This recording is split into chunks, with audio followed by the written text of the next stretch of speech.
Okay, Assalamualaikum warahmatullahi wabarakatuh. Saya merupakan Nurul Balkis binti Al-Razak dengan nombor matrik AIG 180024.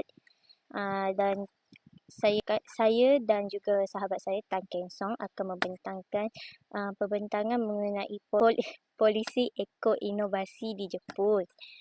Okey. Okey, ini merupakan isi kandungan kami. Okey, pertama pengenalan, kedua peranan penting institusi dalam eko-inovasi, ketiga dokumen polisi yang berkaitan eko-inovasi, keempat sasaran prestasi, kelima awareness raising and training, keenam acting globally dan terakhir sekali kesimpulan. Untuk pengenalan, apa itu eko-inovasi? Okey, kita mula dengan langkah pemulihan ekonomi global. Jadi kita dapat lihat Jepun ni dia sangat mementingkan eko-inovasi dalam memulihkan ekonomi global negara tersebut. Kerana kita tahu Jepun sangat terkenal dengan teknologi yang moden. Jepun juga turut memperkenalkan teknologi baru dalam menjaga alam sekitar yang dikenali sebagai ekoteknologi. Ini merupakan salah satu langkah bagi memulihkan ekonomi global negara tersebut. Beberapa langkah juga turut diambil oleh Jepun bagi menyokong inovasi tersebut. Dalam seperti penjimatan tenaga turut difokuskan oleh kerajaan Jepun bagi menjana alam sekitar untuk masa hadapan. Inisiatif komprehensif untuk pembangunan teknologi dan pembaharuan sosial turut diperkenalkan. Jadi apa yang kita dapat lihat, inovasi teknososial untuk memenuhi cabaran persekitaran dan kekangan sumber dan kepelbagaian nilai. Seperti kita tahu ada sumber yang boleh diperbaharui dan ada sumber yang tidak boleh diperbaharui. Jadi di sini Jepun menekankan sumber alam sekitar bagi dan memfokuskan lagi sumber yang boleh diperbaharui. Okey, monozukuri. Okey, monozukuri ni juga salah satu langkah yang diambil oleh Jepun. Monozukuri ni ialah pengeluaran yang bagus dan ia mengeluarkan barangan yang sempurna dengan cekap yang dapat menjaga alam sekitar sehingga masa hadapan. Konsep ini juga merupakan teras daripada pengertian Jepun mengenai sesebuah nilai dalam ciptaan. Okey, seterusnya kita bergerak ke peranan penting institusi dalam eko-inovasi di Jepun. Terdapat 7 institusi yang memainkan peranan penting di Jepun seperti Ministry of Environment ataupun dikenali sebagai Kementerian Alam Sekitar. Okey, MOE ni bertujuan untuk memberi tumpuan kepada maklumat asas berkaitan dengan alam sekitar dan MOE juga turut bekerjasama dengan program-program institusi lain. Okey, yang kedua ialah Kementerian Ekonomi, Perdagangan dan Industri, METI ataupun kita singkatnya METI, Ministry of Economic Trade and Industry. Okey, METI ni bertujuan untuk membekalkan belanjawan bagi menjalankan penyelidikan dan pembangunan R&D. Malah turut menjadi pemandu bagi penubuhan kluster industri bagi menggalakkan lagi inovasi. Yang ketiga ialah Kementerian Pendidikan, Kebudayaan, Sukan, Sains dan Teknologi, MES, Ministry of Education, Culture, Sports and Science and Technology Japan. Okey, MEX ni bertanggungjawab dalam merancang dan menggubal dasar-dasar sains dan teknologi. Okey, yang keempat, Kementerian Tanah, Infrastruktur, Pengangkutan dan Pelancongan, MLIT.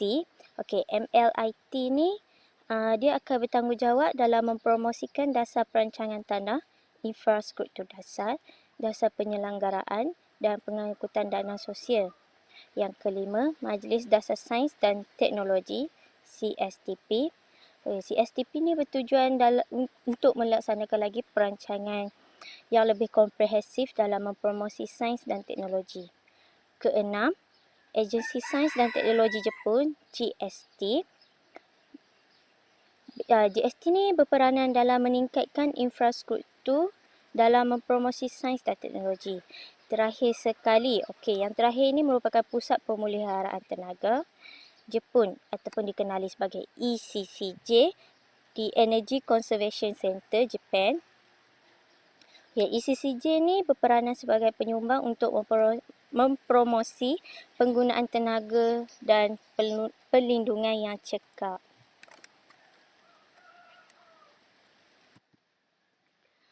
Yang ketiga merupakan dokumen polisi yang berkaitan eko-inovasi di Jepun.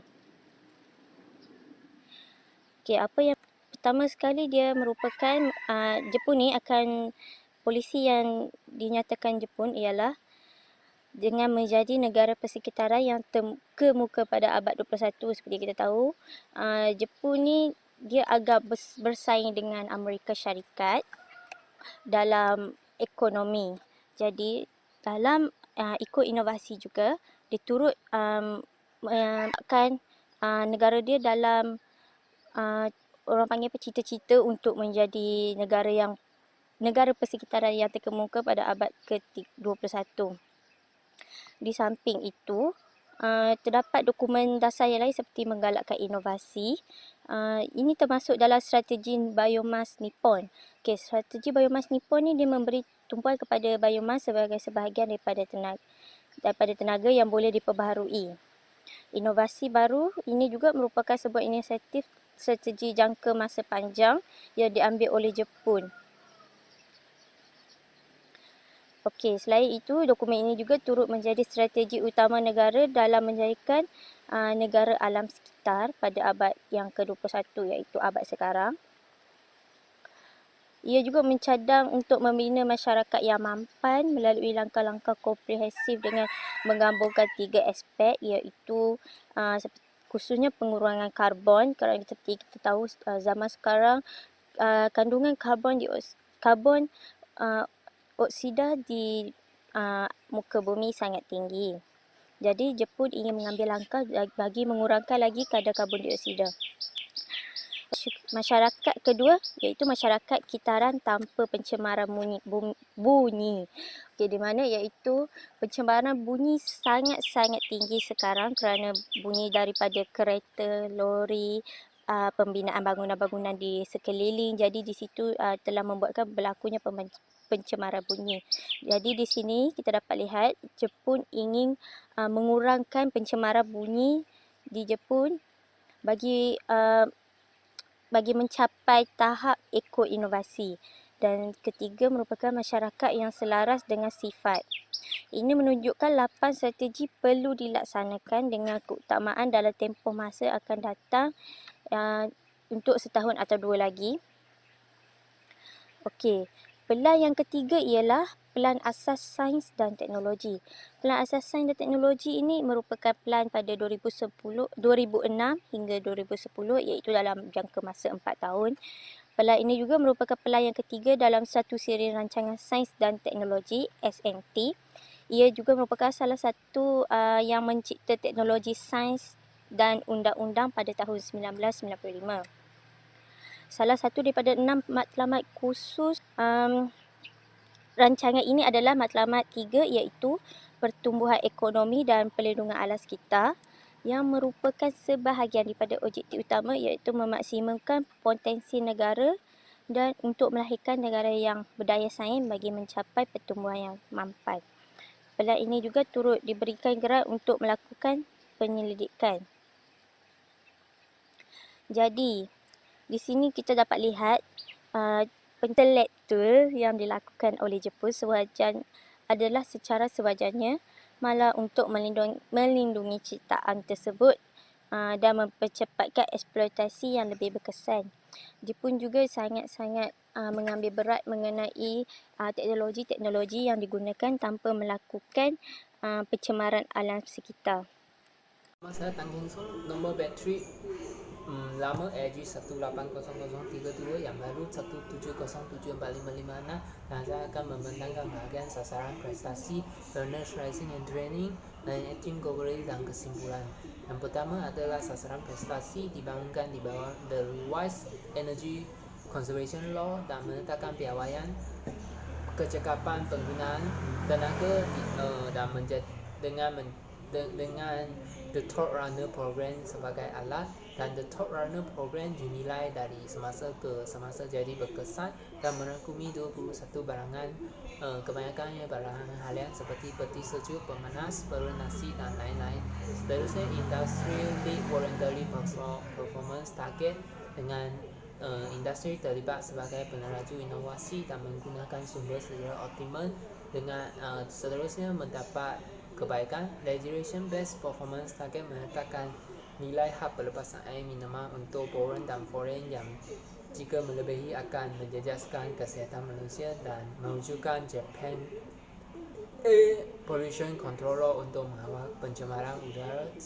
Seterusnya mewujudkan perundangan pemeliharaan tenaga dan pengukuhan perkhidmatan tenaga dalam tumbuhan, bangunan dan pengangkutan. Kerajaan juga membantu dengan menggalakkan penggunaan produk inovasi dan pembangunan tenaga alternatif yang selamat serta cekap digalakkan. Seterusnya, Organizing and Training yang memberi atau meningkatkan kesedaran melalui beberapa usaha seperti B1B, minimum example, labor and certificate, METI sebagai pengurusan dan pemeliharaan persekitaran, dan mewujudkan perubahan.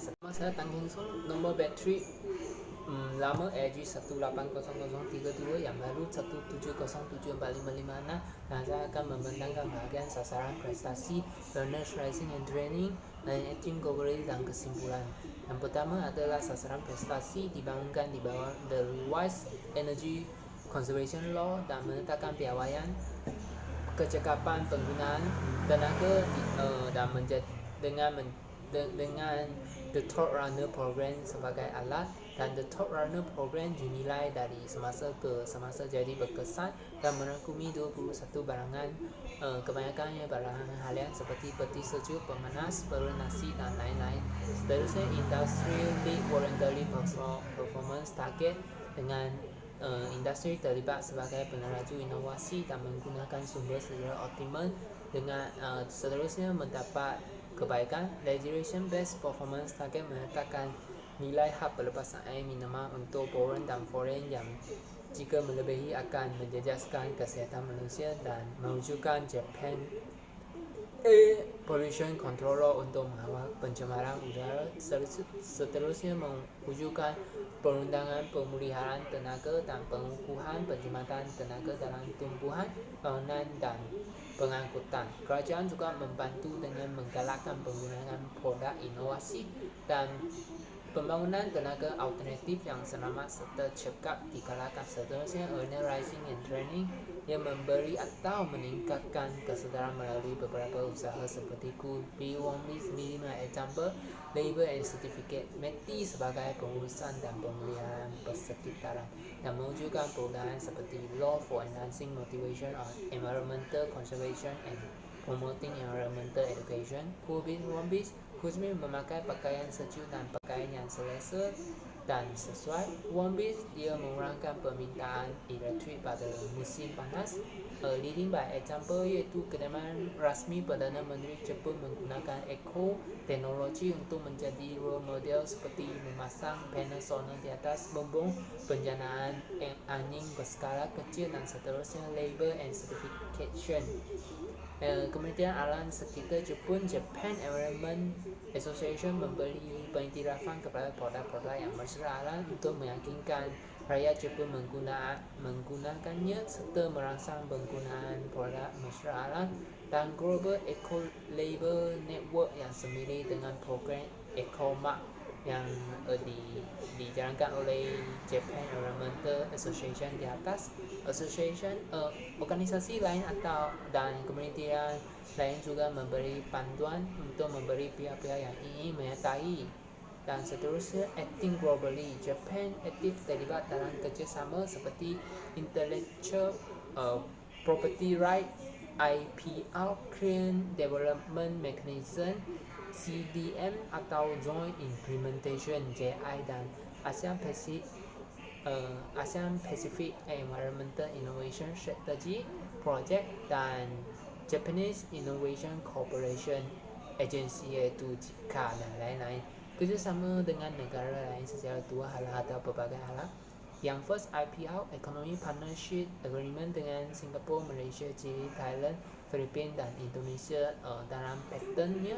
Dan CDN atau JI bekerjasama dengan Inter Alia, Chile, Thailand, Vietnam, Bhutan, South Korea, Brazil dan Kazakhstan.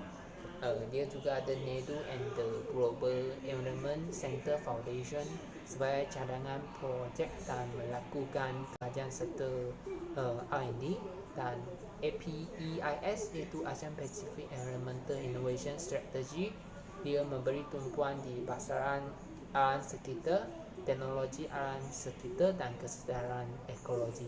Dan jika Jepun terlibat dengan negara-negara membangun berkaitan masalah alam sekitar seperti pengurusan sumber tenaga semula jadi dan kerjasama rantau penjimatan tenaga seperti Asia Energy dan Environmental.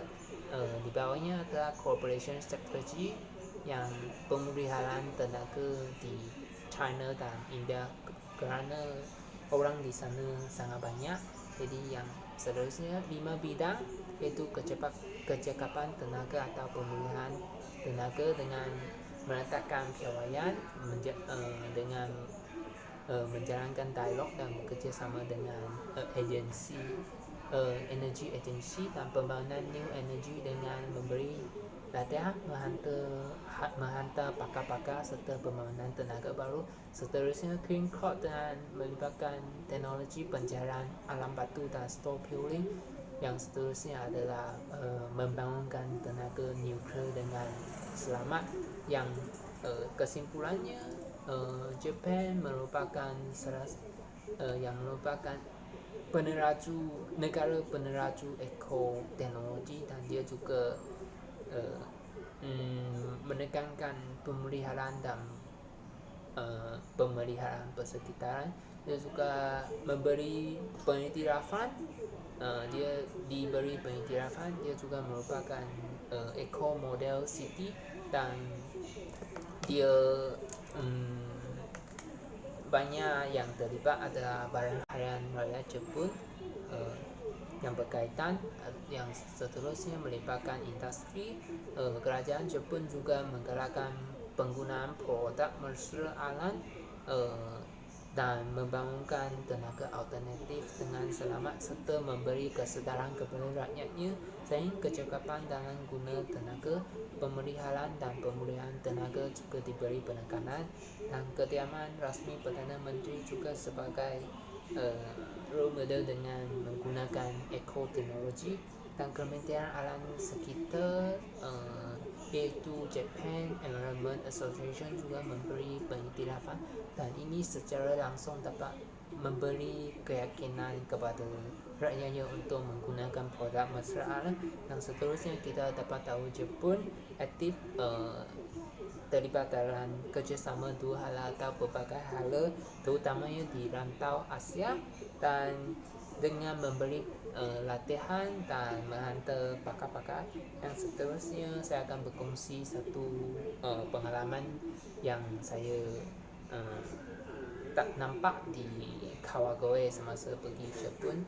Pemandu keretanya akan mematikan enjin semasa mereka sedang menunggu lampu isyarat.